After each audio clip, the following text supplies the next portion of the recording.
আসসালামু আলাইকুম, কেমন আছেন সবাই? আশা করি ভালো আছেন। আজকে আপনাদেরকে দেখাবো ড্রাগন ফলের বাগান। এটি মূলত আমেরিকার প্রসিদ্ধ একটি ফল, যা বর্তমানে আমাদের দেশে ব্যাপক জনপ্রিয়তা অর্জন করেছে। বাংলাদেশে সর্বপ্রথম ২০০৭ সালে থাইল্যান্ড, ফ্লোরিডা এবং ভিয়েতনাম থেকে এই ফলের বিভিন্ন জাত আনা হয়।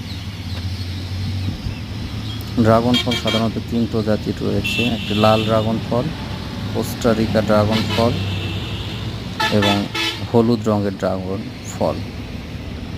বাংলাদেশে উদ্ভাবিত জাতগুলোর মধ্যে আছে বারি ড্রাগন ফল 1, বাও ড্রাগন ফল 1 সাদা, বাও ড্রাগন ফল 2 লাল এবং বাও ড্রাগন ফল 3। দেখতে পাচ্ছেন ড্রাগন ফলের বাগানটি। বাগানে প্রত্যেকটা গাছেই ছোট ছোট ফল এসেছে, এখনো পরিপক্ক হয়নি। আমার পরবর্তী ভিডিওতে আপনাদেরকে ড্রাগন ফলের পূর্ণ যে ভিডিওটি সেটি দেখানোর চেষ্টা করবে, যে ফলগুলো দেখতে পাচ্ছেন আপনারা। আমার এই ভিডিও যদি ভালো লেগে থাকে অবশ্যই সাবস্ক্রাইব করবেন, লাইক করবেন এবং কমেন্টস করবেন। সবাই ভালো থাকবেন, সবাইকে ভালো রাখবেন। আল্লাহ হাফিজ।